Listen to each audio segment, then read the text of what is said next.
اعمال میں حج لکھا ہوگا، وہ اللہ سے عرض کرے گا یا اللہ میں نے حج نہیں کیا۔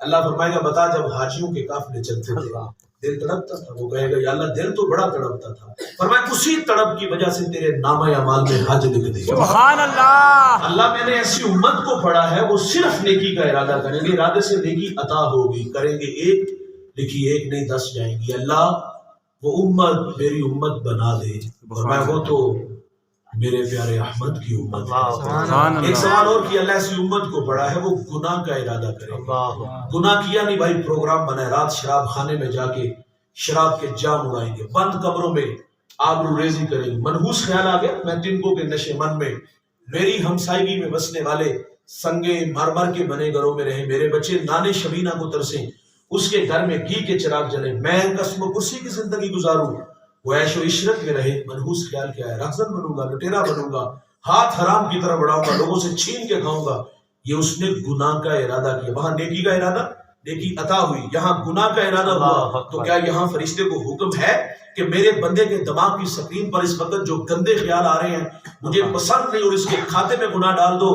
نہیں دوست، روک لیا گیا۔ سبحان اللہ۔ ہو سکتا ہے یہ جو قدم سیلمے گھر کی طرف اٹھ رہے ہیں اللہ کے گھر میں آ جائے، اور یہ جو ہاتھ حرام کی طرف بڑھا رہا ہے اللہ کے تھوڑے پر راضی ہو جائے۔ جوانوں گناہ کے ارادے سے گناہ نہیں لکھا جائے گا، فطرت میں بھول جانا ہے، گناہ کا ہو جانا ممکن ہے، اگر گناہ سرزد ہو جائے گا تو لکھا بھی ایک جائے گا، اور اگر کوئی ندامت کی اتھرو اس کی چوکھٹ پہ لے کے آ جائے، کیے ہوئے گناہوں پر شرمسار ہو جائے، یار ہجرت کر کے پلٹ آئے، یہ وعدہ ہے اس کا، میں اس کے گناہ کو لوہے محفوظ سے مٹا دوں۔ سبحان اللہ۔ ہم تو مائل بکرم ہے، کوئی سائل ہی نہیں، راہ دکھلائے کسے کوئی راہ روے منزل ہی نہیں۔ جو گناہ چھوڑتے ہیں عادت باری تعالیٰ ہے، وہ اس کے گناہوں پر کرم کا قلم پھیر دیتا ہے۔ یار ایک شخص نے 20 سال اللہ کی عبادت کی اور پھر 20 سال اس کی دہلیز سے دور چلا گیا، 40 سال عمر ہوئی، آئینے کے سامنے کھڑا ہوا، داڑھی میں سفید بال دیکھے تو رونے لگا۔ یہ جو داڑھیوں میں سفید بال آتے ہیں یہ موت کی نشانی ہے۔ یاداشت جب کمزور ہونا شروع ہو جائے سمجھ لو موت کا وقت، اٹھتے جنازے، پھیلی ہوئی قبریں، بچھے ہوئے صفے ماتم، یہ ہمیں پیغام موت دیتے ہیں۔ داڑھی میں سفید بال دیکھے تو تڑپ کے کہتے ہیں اللہ اگر میں پلٹ آؤں تو کیا سلوک ہوگا؟ ہاتف سے آواز آئی 20 سال عبادت کی قبول کی، 20 سال دہلیز سے دور چلا گیا، ناراض کیا، حکموں کو توڑا، تیرا انتظار کیا، تو پلٹ آیا ہے، رب رحیم بھی ہے، رب کریم بھی ہے، جا تجھے معاف کیا۔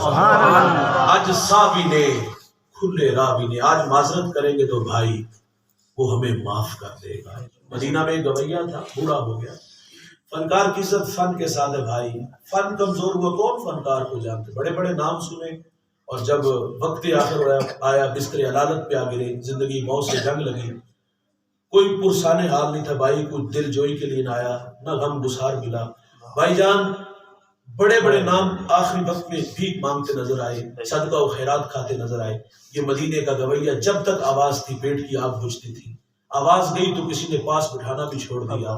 اب تو ندامت ہوئی نا اپنے کیے ہوئے گناہوں پر، جنت البقیع کے قبرستان میں کھڑا رو رہا ہے، اللہ معاف کر دے، اللہ معاف کر دے، اور ساتھ کہتے ہیں اللہ اب بڑھاپے میں کہاں تکے گا، کوئی میرے لیے رزق ہی بندوبست کر دے۔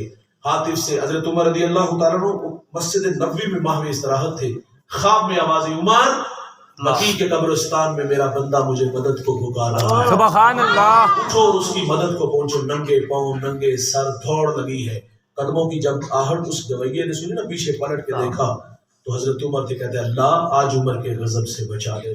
دوڑنے لگا تو آواز آئی رکو، میں خود نہیں آیا، مجھے کسی نے بھیجا ہے۔ کہا کس نے؟ کہا جسے تو ابھی ابھی پکارا۔ کہتے ہیں اللہ ساری زندگی دل تیری یاد سے غافل رہا، آج پیٹ کے لیے تجھے پکارا تو تو نے عمر کو میری مدد کے لیے بھیج دیا۔ بس ایک چیخ ماری اور جان آفرین کے سپرد کی، پھر اس کا اعزاز کو اس کا جنازہ حضرت عمر نے پڑھا، اپنے ہاتھوں سے لحد میں بھی اتارا۔ بھائی جان جو معذرت کر لیتے ہیں یہ میرے اللہ کی عادت ہے، اللہ معاف کر دیتا ہے۔ حضور کی خدمت میں خاتون حاضر ہوئی اور آ کر کے 4 دفعہ اس نے کہا کہ مجھے پاک کیجیے، اس کا گناہ بڑا تھا، شادی شدہ تھی، اس سے زنا کا ارتکاب ہوا، فرمایا گناہ تو نے کیا ہے، سزا بھی تیرے لیے، اس بچی اس کے پیٹ میں بچہ تھا تو فرمایا اس بچے کا کیا قصور، اس کو مہلت دی گئی، اور پھر اس نے جو ہے بچے کو جنم دیا، پھر 2 سال اس کو دودھ پلایا، 2.5 سال بعد حضور کی خدمت میں حاضر ہے، اس کو سنگسار کیا گیا، خود میرے نبی نے جنازہ پڑھا۔ حضرت عمر عرض کرتے آقا یہ بڑی بدکار عورت تھی، میرے نبی فرماتے ہیں پر اس خاتون نے ایسی سچی توبہ کی ہے، اگر اس کی توبہ کا 10واں حصہ اہل مدینہ میں بانٹ دیا جائے تو اللہ تعالیٰ سب کی مغفرت کرے۔ آج صحابی نے کھلے راوی، آج معذرت کریں گے وہ معاف کر دے گا۔ بنی اسرائیل میں ایک نوجوان تھا جس کا نام کفل ہے۔ کفل کسی شریف آدمی کا نام نہیں، بہت بڑا بدماش ہے، اور اس کی بدماشی وہ غریبوں کی بیٹیوں کو لوٹتا تھا۔ ایک دفعہ اس نے 60 دینار میں کسی مجبور بیٹی کو خریدا، خلوت میں اس کے پاس گیا، دیکھا تو وہ رو رہی تھی۔ کفل سمجھتا تھا میرے پہلو میں آنے والی ہر بیٹی بے غیرت ہوتی ہے، لیکن یہاں برستے آنسو دیکھے تو قدم روکے۔ سوال کیا کیوں روتی ہو؟ کہا شوق سے نہیں آئی، غربت بھوک تیرے تک کھینچ لائی ہے۔ یہاں رک کر ایک جملہ عرض کروں گا، جب مالدار لوگ، سرمایہ دار لوگ، وڈیرے لوگ غریبوں کا حق نہیں نہ دیتے تو پھر غریبوں کی بیٹیاں نیلام ہو جاتی ہیں۔ یہ ڈائمنڈ منڈیاں، یہ بازار حسن، یہ کوٹھے کنجریاں اس وقت بنتی ہیں جب ہم ان کا حق نہیں دیتے۔ بڑے فخر سے نہیں کہتے، بہت بڑے جگیردار، زمیندار، تجوریاں خزانوں سے بھری، ان کے منہ بھی کھولے، پیسہ پانی کی طرح بہایا، ہم معاشرے میں دریا دل مشہور ہوئے، لیکن دولت کہاں لٹی؟ جہاں نفس کو حظ ملی۔ میں ایک دیہات کا رہنے والا ہوں، میلے ٹھیلے کا ماحول ہوتا ہے، کتوں کی لڑائی تو 50,000 وہاں دیا، کرکٹ میچ آئے تو 1 لاکھ کا انعام وہاں دیا۔ جہاں نفس کو حظ ملا ہم نے دولت کا منہ وہاں کھولا، اور جہاں دولت لوٹانے سے اللہ راضی ہوتا ہے، اس کی رحمتیں برستی ہے، وہاں غفلت کی پٹی۔ وہ کیا کسی شاعر نے کہا تھا کہ دیکھا ہے میں نے شہر میں کوڑے کے ڈھیر پر 2 بچے لڑ رہے تھے فقط ایک بیر پر، فصلوں کو کاٹتے کچھ ٹوٹی چوڑیاں، کچھ بک گئی ہیں دوستو گندم کے سیر پر، اور گندم امیر شہر کی ہوتی رہی خراب، بیٹی مگر غریب کی فاقوں سے مر گئی۔ اور محسن نقوی کہتا ہے محسن یہ غریب لوگ بھی تنکوں کا ڈھیر ہوا کرتے ہیں، کبھی پانی میں بہ گئے، کبھی ملبے میں دب گئے۔ اور اللہ نے دولت سے نوازا ہے تو کتوں کی لڑائی پہ، ہجڑوں پہ کیوں یار؟ ان غریبوں پہ لٹا دو، ان دکھیوں پہ لٹا دو، ان مجبوروں پہ لٹا دو۔ لیکن ہم نے دولت وہاں دی جہاں نفس کو حظ ملا۔